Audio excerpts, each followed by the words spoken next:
اکثر جب ہم دین اور دنیا کی بات کرتے ہیں نا تو ایسا لگتا ہے جیسے یہ دو الگ الگ مخالف چیزیں ہیں. جی بالکل. ایک دشمنی کا تصور ہے ہاں. کہ یا تو آپ دیندار ہو سکتے ہیں یا پھر دنیا دار. اور دنیا سے مطلب بھی ہم اکثر کیا لیتے ہیں؟ یہ زمین، آسمان، پیسہ، نوکری. بس یہی چیز ہے. لیکن آج ہم جس موضوع پر بات کر رہے ہیں وہ اس پوری بحث کو ایک بالکل ہی مختلف زاویے سے دیکھتا ہے. بالکل. اور آج کی گفتگو کا مقصد یہی ہے کہ قرآن کی روشنی میں سمجھا جائے کہ یہ دنیا جسے ہم کہتے ہیں اس کی اصل حقیقت کیا ہے. اور آخرت سے اس کا رشتہ کیا ہے؟ جی، کیا یہ دشمنی کا رشتہ ہے یا کچھ اور ہے؟ ہم سورۃ الحدید اور سورۃ العنکبوت کی کچھ آیات کی مدد سے اس کی گہرائی میں اتریں گے. اچھا. اور کوشش کریں گے کہ یہ سمجھیں کہ زندگی کو آخرت کے لیے ایک قیمتی اثاثہ، ایک سرمایہ کیسے بنایا جا سکتا ہے. چلیں پھر شروع کرتے ہیں. قرآن دنیا کی زندگی کو کہتا ہے لہون و لعبن. جی. یعنی کھیل اور تماشا. یہ سننے میں مطلب تھوڑا عجیب لگتا ہے. کیا ہماری ساری کامیابیاں، سائنس، آرٹ، محبت، رشتے، یہ سب بس ایک کھیل ہیں؟ یہ ایک بہت اہم سوال ہے. دیکھیں، قرآن کا مقصد انسانی کوشش کو کم تر دکھانا ہرگز نہیں ہے. اچھا. بلکہ اس کا مقصد ہے اس کی اصل قدر اور اس کا صحیح مقام بتانا.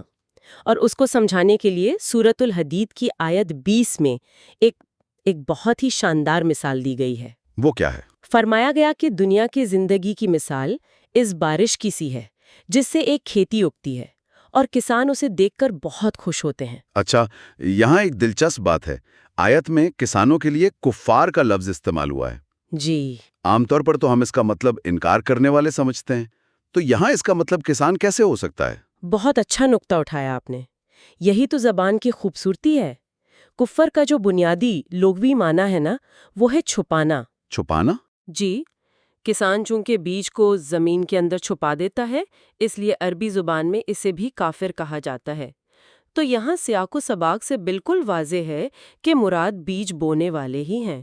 ٹھیک ہے، سمجھ گیا. تو تمثیل یہ ہوئی کہ بارش ہوئی، کھیتی ہری بھری ہوئی اور کسان خوش ہو گیا. اس کے بعد کیا ہوتا ہے؟ تمثیل کے اگلے مراحل ہی تو اس کی اصل روح ہیں. قرآن کہتا ہے کہ وہ کھیتی جسے دیکھ کر کسان اتنا خوش ہو رہا تھا، جی، کچھ وقت بعد وہ خشک ہونے لگتی ہے. اس کا ہرا رنگ زرد پڑ جاتا ہے اور آخر میں وہ بالکل ریزہ ریزہ ہو کر بھوسے کی طرح ہوا میں بکھر جاتی ہے. سب ختم. اور یہی مثال تو یہ تو بالکل انسان کی اپنی زندگی پر بھی آتی ہے نا؟ بالکل. جوانی، طاقت، خوبصورتی سب اسے کھیتی کی طرح ہیں. ایک وقت عروج پر ہوتے ہیں، انسان اپنی کامیابیوں پر فخر کرتا ہے، لیکن پھر زوال کا سفر شروع ہو جاتا ہے. ہاں، بڑھاپا آتا ہے اور آخر کار یہ جسم بھی مٹی میں مل جاتا ہے. یہ تو ہر دور پر لاگو ہوتی ہے یہ مثال. بالکل درست. اور یہ اصول صرف انسان کی ذات پر نہیں، دنیا کی ہر چیز پر لاگو ہوتا ہے. مال و دولت ہو، شہرت ہو، طاقت، ہر چیز کا ایک عروج ہے اور پھر زوال ہے. یہاں تک کہ دنیاوی لذتیں بھی. جی، خاص طور پر دنیاوی لذتیں جن کے پیچھے انسان بھاگتا ہے، وہ تو انتہائی عارضی ہیں، لمحاتی ہیں. جیسے کھانے پینے کی لذت. ہاں، اسی پر غور کریں. کھانے کا مزہ صرف اس وقت تک ہے جب تک نوالا زبان پر ہے. صحیح. جیسے ہی وہ حلق سے نیچے اترا، اس کی لذت کا احساس ختم. اس کے بعد صرف ایک چیز رہتی ہے: مزید کی طلب. بالکل، مزید کی طلب. اور یہی عارضی لذتیں انسان کے اندر ایک نہ ختم ہونے والی بھوک پیدا کرتی ہیں، جسے قرآن نے حل من مزید کہا ہے. کیا کچھ اور ہے؟ جی، کیا کچھ اور ہے؟ یہ حل من مزید والی بات تو آج کے دور میں بہت زیادہ نظر آتی ہے. Consumer culture, social media. ہم ایک چیز حاصل کرتے ہیں، اس کی خوشی چند دن رہتی ہے اور پھر ہماری نظر اگلی نئی چیز پر ہوتی ہے. یہ ایک ایسی دوڑ ہے جس کی کوئی منزل ہی نہیں. ہاں، نفسیات کی زبان میں اسے ہیڈونک ٹریڈ مل بھی کہتے ہیں. خوشی کی ایک ایسی ٹریڈ مل جس پر آپ بھاگتے رہتے ہیں لیکن پہنچتے کہیں نہیں. آپ نے بالکل صحیح جوڑا. یہی دنیا کی حقیقت ہے. اور دلچسپ بات یہ ہے کہ قرآن میں حل من مزید کی صفت جہنم کے لیے بیان ہوئی ہے. اچھا. جی، کہ اس میں جتنا بھی ڈالا جائے وہ کہتی ہے کیا کچھ اور ہے. تو جو شخص اپنی پوری زندگی اسی نہ ختم ہونے والی طلب کے پیچھے بھاگا، اس نے گویا خود کو جہنم کی صفت سے سجا لیا. اگر دنیا یہ عارضی کھیتی اور نہ ختم ہونے والی پیاس ہے تو اس کے مقابلے میں پھر آخرت کیا ہے؟ سورۃ العنکبوت میں ایک آیت ہے، وَإِنَّ الدَّارَ الْآخِرَةَ لَهِيَ الْحَيَوَانُ، جی، بے شک آخرت کا گھر ہی حقیقی زندگی ہے۔ اس حقیقی زندگی سے کیا مراد ہے؟ یہاں دو الفاظ بہت اہم ہیں۔ ایک ہے دار۔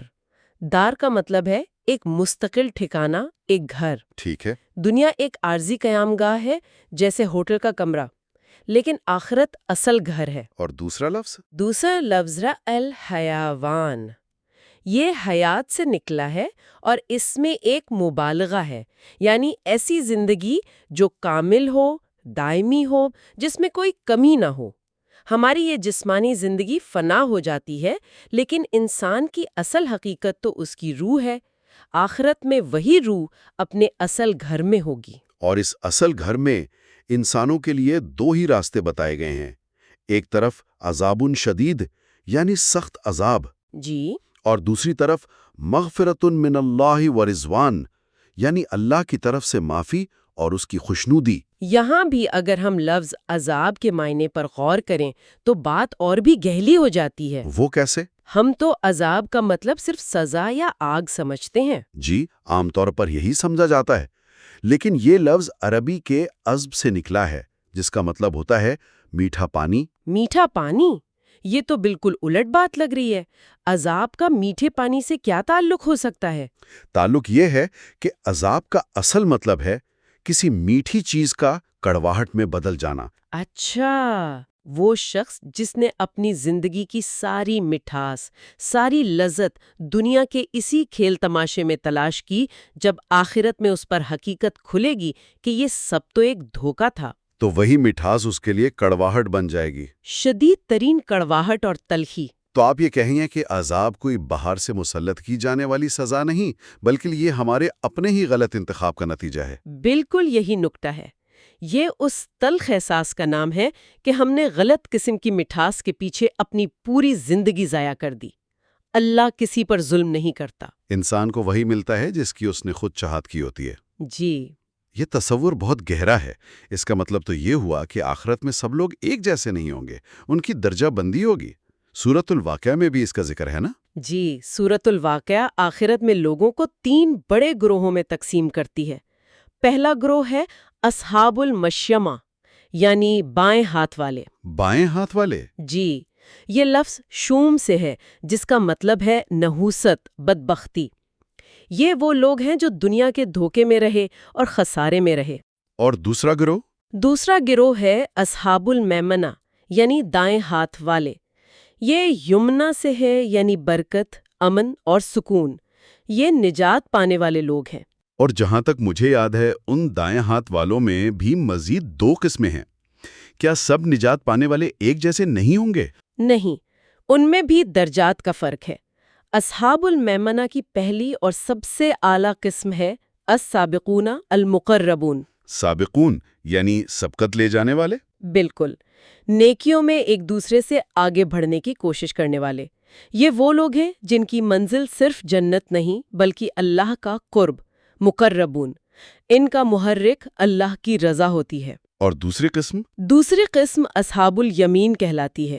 یہ عام مومنین ہیں جن کی زندگی کامل نہیں تھی، ان سے گناہ بھی ہوئے، غلطیاں بھی ہوئیں، لیکن انہوں نے جان بوجھ کر اللہ سے بغاوت نہیں کی۔ جی بالکل، ان کے دل میں اللہ کا خوف اور اس کی رحمت کی امید باقی رہی۔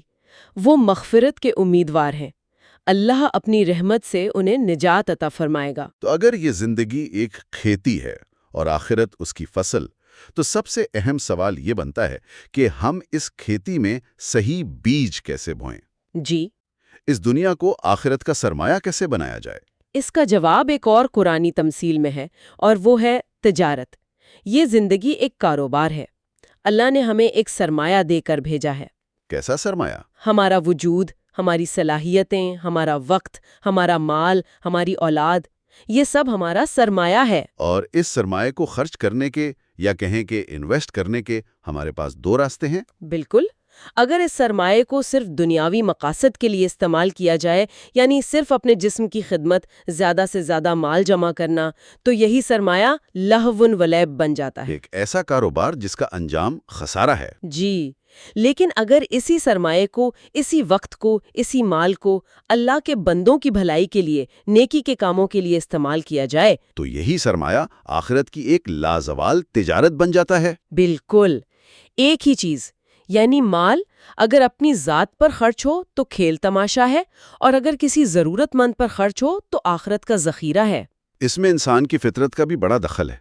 ہر انسان کے اندر کمال یعنی پرفیکشن کی ایک جستجو رکھی گئی ہے۔ آپ نے بالکل صحیح کہا، ہم سب اپنے کام میں بہترین بننا چاہتے ہیں، جی، اور شیطان اسی فطری جستجو کو ہائی جیک کر لیتا ہے۔ وہ کہتا ہے کہ حقیقی کمال دنیاوی شہرت میں ہے، طاقت میں ہے، دولت میں ہے۔